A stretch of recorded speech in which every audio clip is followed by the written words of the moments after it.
Rest and motion. Rest মানে কি স্থিতি, আর মোশন মানে গতি।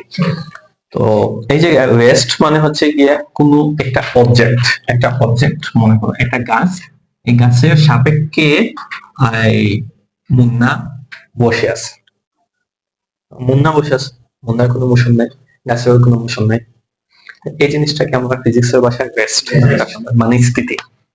এখন যদি এই মুন্নার পায়ের মধ্যে একটা সাইকেল দিয়ে দেয়, একটা সাইকেল দেওয়ার পর সে এই গাছটাকে রেখে সে বাড়িতে যাইতেছে, মানে একজনের সাপেক্ষে একজন কনস্ট্যান্ট, সে স্টেবল, সে রেস্টে আছে, কিন্তু অন্যজন কি হইতেছে মোশনের মধ্যে আছে। তখন এই জিনিসটাকে অন্যজনকে একটা ভেলোসিটি দিতেছে, এই জিনিসটাকে মোশন মানে গতির নামে ডাকা। বুঝছি এতটুকু?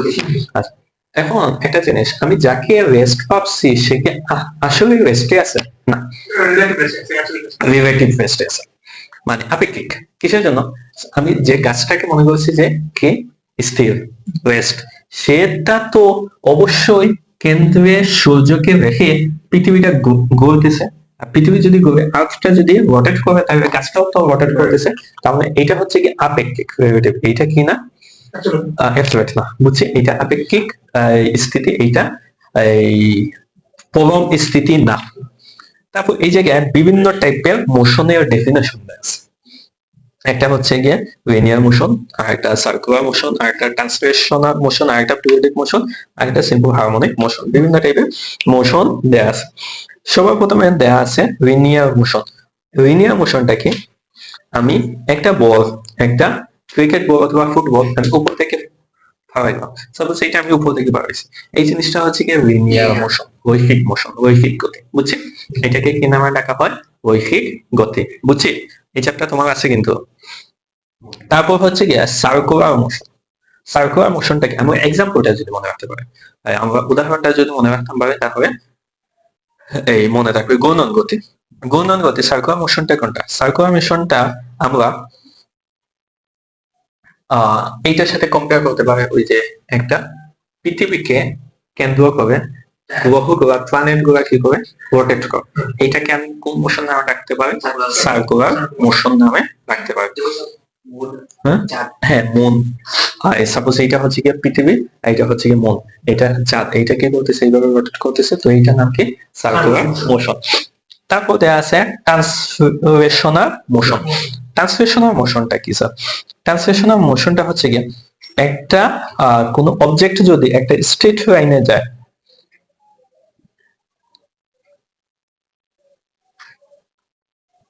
দেখো একটা কার কি হইতেছে, মোশন হইতেছে, আবার এই মোশনের সাথে সাথে সে সামনে যাইতেছে। কথা বুঝছো না? যেমন একটা কার, একটা সাইকেলের মধ্যে যে চাকাটা আছে, এই চাকার মধ্যে কি হইতেছে? ঘূর্ণন হইতেছে, হওয়ার পর সে কি হইতেছে? সামনে যাইতেছে, তার পজিশনটা চেঞ্জ হইতেছে। তো এই মোশনটাকে কি নামে ডাকা হয়? ট্রান্সলেশনাল মোশন নামে ডাকা হয়। বুঝছো? তারপর আরেকটা দেয়া আছে কি স্যার? পিরিয়ডিক মোশন, মানে পর্যাবৃত্ত গতি।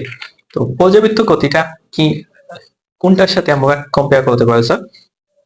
পর্যাবৃত্ত গতিটা আমরা কিসের সাথে কম্পেয়ার করতে পারি? হার্ট বিটের সাথে কম্পেয়ার করতে পারি। হার্ট বিটটা কোনটা? হার্ট বিটটা হচ্ছে কি হার্টটা 0.8 সেকেন্ডে সংকুচিত হয়েছে, আবার 0.8 সেকেন্ডে আবার প্রসারিত হয়েছে, সৃষ্ট হয়েছে, ডায়াস্ট হয়েছে। তো তার অবস্থানে সে আবার একটা সময় পর পর চলে গেছে, অথবা সে একটা সময় পর পর তার অবস্থানে আসছে, এটাকে কি নামে ডাকা হয়? পিরিয়ডিক মোশন, মানে পর্যাবৃত্ত গতি। একটা দেয়া আছে সিম্পল হারমোনিক মোশন, মানে কি স্বরচন্দিত স্পন্দন। স্বরচন্দিত স্পন্দনটা হচ্ছে গিয়ে সবার বাসায় গড়ি আছে, এই গড়ি না, একটা গড়ি আছে না, একটু এইদিকে যায়, আবার এইদিকে যায়, আবার এইদিকে যায়, অথবা দোল না, একবার এইদিকে যায়, আবার এইদিকে যায়, আবার এইদিকে যায়, এটা হচ্ছে গিয়ে সিম্পল হারমোনিক মোশন। বুঝছি? তারপর দেয়া আছে scalar and vector. Quantity, quantity জিনিসটাকে, কোয়ান্টিটি রাশি। রাশি মানে কি? জি, বাংলায় যা ছবি দেখা যায় এটা রাশি না। রাশিটা হচ্ছে কি যা মাপা যায়, যা মাপা যায়। আজকে দোকান থেকে আলু 5 কেজি আনছো, কতটুকু আনছো? 5 কেজি, এটা মাপা গেছে। এখন যদি বলো আমার আম্মু আমাকে অনেক লাভ করে, কয় কেজি? মাপা যায়? মাপা যায়। আমার বাবা আমার জন্য অনেক দোয়া করছে, কত কেজি? মাপা যাবে। তো ওইটা কি না কোয়ান্টিটি না, যেটা মাপা যাবে ওইটা কোয়ান্টিটি আছে। ইয়া যেটা মাপা যাবে এটা কোয়ান্টিটি, রাশি, আর যেটা মাপা যাবে না এটা কোয়ান্টিটি না, এটা রাশি না। বুঝছি? এখন রাশি আবার দুইটাই, একটা হচ্ছে কি স্কেলার কোয়ান্টিটি, একটা ভেক্টর কোয়ান্টিটি। একটা স্কেলার, একটা ভেক্টর। স্কেলার কোয়ান্টিটি কোনটা? যেটা শুধু মান দিয়ে শো করা যায়, প্রকাশ করা যায়, শুধু মান দিয়া, শুধু ব্যবহার দিয়া। যেমন আমি দোকান থেকে 5 কেজি আলু কিনছি, শুধু মান 5 কেজি শেষ। আমার উচ্চতা হচ্ছে কি 7 ফুট, যদি আমার উচ্চতা 7 ফুট না, কত ফুট? 7 ফুট। তো এইটা হচ্ছে কি শুধু এই মান দিয়ে ডিজাইন করে। বুঝছি? এটা কি, এটা জিনিসটা কি স্কেলার কোয়ান্টিটি। আর যেটা মানের সাথে দিক আছে, মানের সাথে কি আছে? ডিরেকশন আছে। এটা উত্তর দিকে, পশ্চিম দিকে। যেমন এই সাফওয়ান মোটরসাইকেল দিয়ে স্কুলে গেছে পশ্চিম দিকে, ডিরেকশন আছে, এটা কি হইব? ভেক্টর। এখন যদি এই জায়গায় ডিরেকশনটা স্পেসিফিক না থাকতো তাহলে এটা কি হইতো? স্কেলার। এখন ভেক্টর কোনটা, স্কেলার কোনটা বোঝার নিয়মটা কি? সাপোজ যে কোনো একটা টার্ম দিয়ে দিছে, সাপোজ এই জায়গায় দিয়ে দিছে এফ মানে ফোর্স, উপরে যদি একটা টার্ম থাকে তাহলে এটা হচ্ছে কি ভেক্টর কোয়ান্টিটি। যদি এই উপরে যদি একটা টার্ম দেয়া থাকে তখন এটা হচ্ছে কি ভেক্টর, আর যদি উপরে টার্ম দেয়া না থাকে এটা স্কেলার। আচ্ছা, তারপর দেয়া আছে distance and displacement. Distance and displacement. তো ডিসটেন্স আর ডিসপ্লেসমেন্ট মানে কি? ডিসটেন্সটা হচ্ছে কি, আর ডিসপ্লেসমেন্ট দুইটাই দূরত্ব, একটাও দূরত্ব একটা দূরত্ব, দুইটাই হচ্ছে কি দূরত্ব, কিন্তু ডিসটেন্সটা হচ্ছে গিয়ে স্কেলার আর ডিসপ্লেসমেন্টটা হচ্ছে গিয়ে ভেক্টর। বুঝছি? যদি ভেক্টর নিয়ে কোনো কথা আসে তাহলে এই জায়গায় হইব ডিসপ্লেসমেন্ট, আর ডিসটেন্স নিয়ে যদি কোনো কিছু স্কেলার নিয়ে কিছু বলে তাহলে এটা হচ্ছে গিয়ে ডিসটেন্স। বুঝছি? ছোট একটা জিনিস দেখো, এখন সাপোজ আজকে মাহিম স্কুলে গেছে, মাহিমটা স্কুলে গেছে, সে এখান থেকে এতটুকু গেছে শিবগঞ্জ পয়েন্ট, উপশহর থেকে শিবগঞ্জ পয়েন্ট, শিবগঞ্জ পয়েন্ট থেকে টিবাগড় পয়েন্ট, টিবাগড় পয়েন্ট থেকে আম্বখানা, আম্বখানা থেকে চৌহাট্টা, চৌহাট্টা থেকে জিন্দাবাজার, নয়াসড়ক পয়েন্ট, তারপর স্কুলে আসছে। হ্যাঁ, তো অনেক চক্কর দিয়ে স্কুলে আসতে পারছে, সাকসেস।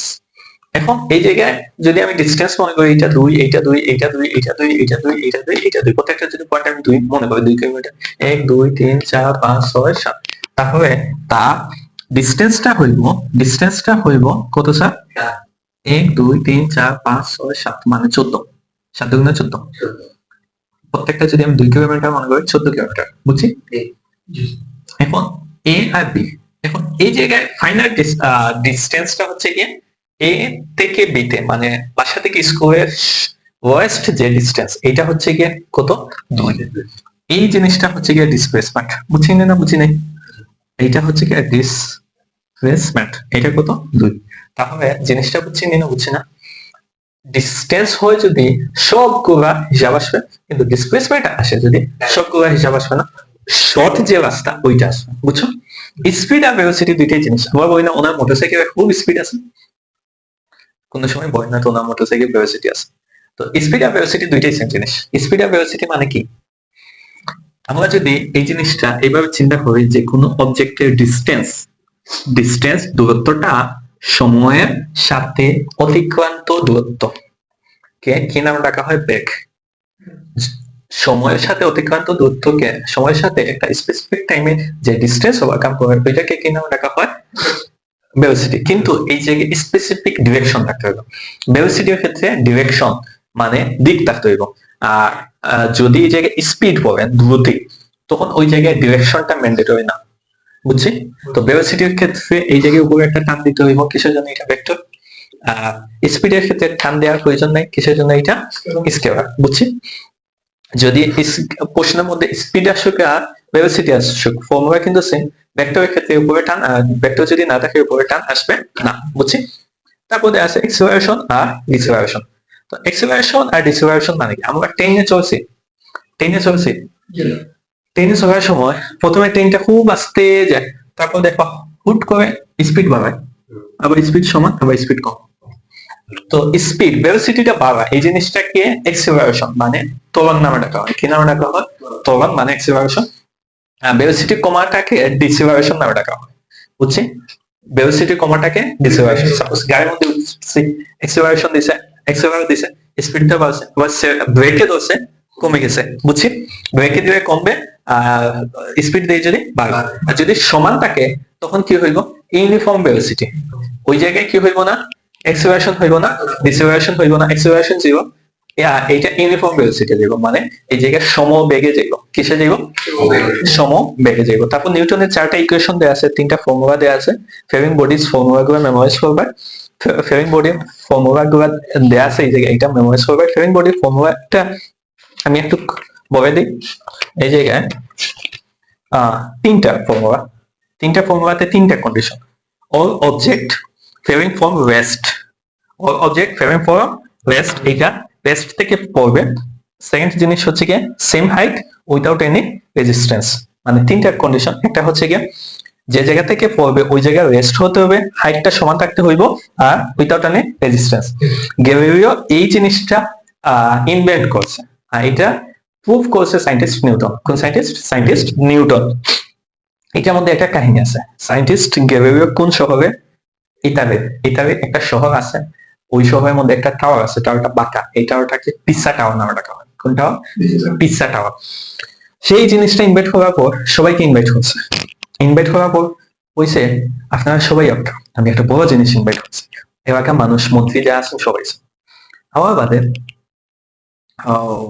তাই কিটা করছেন, উপরে কিয়া ফালাইছেন, কিটা ফালাইছেন, একটা শিখি আর একটা কিটা ওই যে পাখির ফাঁক আছে না, ওইটা, 2টা জিনিস তাও তাকে পাইছেন। আর ট্রেনটা হচ্ছে ফালানোর সময় 2টা একসাথে মাটি পড়বো, ফালাইছেন, কয়েনটা পড়ে গেছে, আর পাখির ফাঁক পড়ে। তো থাকারটা হচ্ছে এই কিটা, তো ট্রেনটা হচ্ছে না ভুল হয়ে গেছে, আমি আবার পড়লাম, আবার ফালাইছে, আবার কয়েনটা বলছে পাখির ফাঁক হয়েছে, আরে আবার ফালাইছে, আরে আবার বলছে পাখির ফাঁক হয়েছে। তো এলাকার মানুষ, মন্ত্রী উঠে আসছে, এই বেটা ভালো হয়েছে, এগুলো কথাবার্তা বাদে এই জিনিসটা প্রুভ করছেন সায়েন্টিস্ট নিউটন। তাই বলছো একটা বিপ্লব, যেটা মাঝে কোনো বাতাস নাই, রুমের মাঝে, এই রুমের মাঝে উইদাউট এনি রেজিস্ট্যান্স, পাখির পরক্রম মাঝে বাতাসে ডিস্টার্ব দিচ্ছেন। তো তাই যে জায়গাতে হচ্ছে ওই জায়গা থেকে তাহলে বাতাস নাই, তখন তাই উপরে থেকে জায়গা বাদে 2টাই একসাথে মাটিতে পড়ছে, বুঝছি। তো এই জিনিসটা ইনভেন্ট করছেন কোন সায়েন্টিস্টে, এইটা এক্সপেরিমেন্ট করছেন কোন সায়েন্টিস্টে, জিনিসটা মাথা থাকে, বুঝছেন।